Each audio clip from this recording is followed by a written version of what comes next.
Hello, everyone. Welcome once more to another edition of Paul's Cinema Picks of the Week. This is your host, Paul Westbrook, and today we are going to be talking about the Mummy movies. Not the original movies like Boris Karloff or Christopher Lee, but the ones with Brendan Fraser. The Mummy movies that started in 1999 and then had Brendan Fraser, Rachel Weisz, and can't remember what the other guy's name was in this movie. It was John Hannah, and of course Arnold Vosloo, just to name a few. And we're going to start with the first Mummy, of course, because that makes sense. And this movie was made around 1999. I remember going to the theater to see it.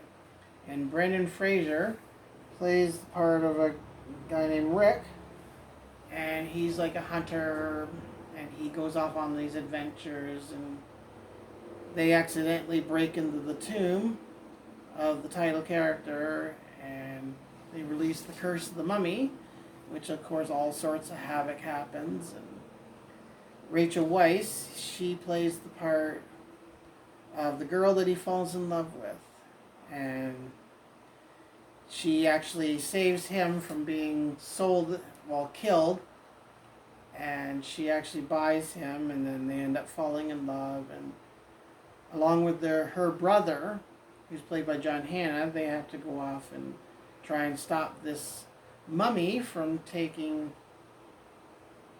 power and destroying everything in Egypt. And it's a remake. It's like an action-packed remake of the 1932 movie with Boris Karloff.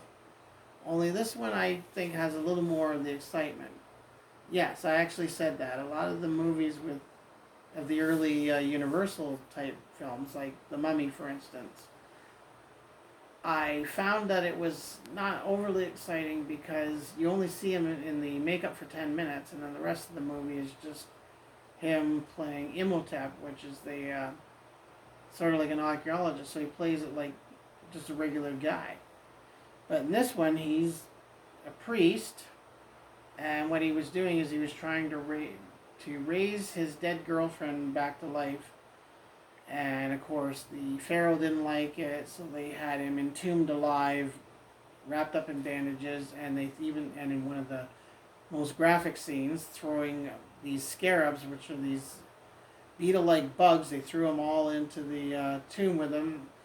I guess they're eating him alive, and then thousands and thousands of years later, he comes back as a mummy, and of course then he has to deal with Brendan Fraser's character, and there's a lot of adventure. And what my sister pointed out is that there's comedy mixed in with it too. So you get adventure, but you also get some comedy. So there's a lot of humor moments into it too, just to keep you entertained. Mummy Returns has the part of the Mummy returns once again to do battle with Rick and Evie. That was her name. I forgot it. Sorry about that. Her name was Evie, and they have to deal with the mummy. And this time, there's another character that's in the mix as well. Dwayne "The Rock" Johnson played the part of a character called the Scorpion King, and it sort of ties into this movie here. But I'm not going to go into the Scorpion King right now, and because I'm going to save that for a later show. But yeah, in this one, Rick O'Connell, he comes back. He has to deal with the mummy once again. This time, the mummy's girlfriend. She's brought back, and it has the usual amount of action, has the usual humor in it, and of course, yes, they have a son. Rick and Evie have a son in this one, and the son has a bracelet of the Scorpion King, and so they have to try and stop the Scorpion King as well as the mummy. So you got twice the terror to deal with in this one. Finally, in the third one, the Mummy, the Tomb of the Dragon Emperor, has Brendan Fraser back, but Rachel Weisz, I guess she'd asked for more money. She'd asked for more money, so she wasn't able to do the third film, so they They got another actress to play the part in this one, Maria Bello, and she plays the part of Evie, Rick's wife. And the son's more grown up now, and Rick's sort of like retired, and then he's called back into service, and you have to deal with the Dragon Emperor, who comes back as a mummy. So it's more or less the same thing as the previous two films. And there's no Scorpion King in this one. Sorry, folks. So you just have to deal with a mummy from Japan and China that you have to deal with in this one.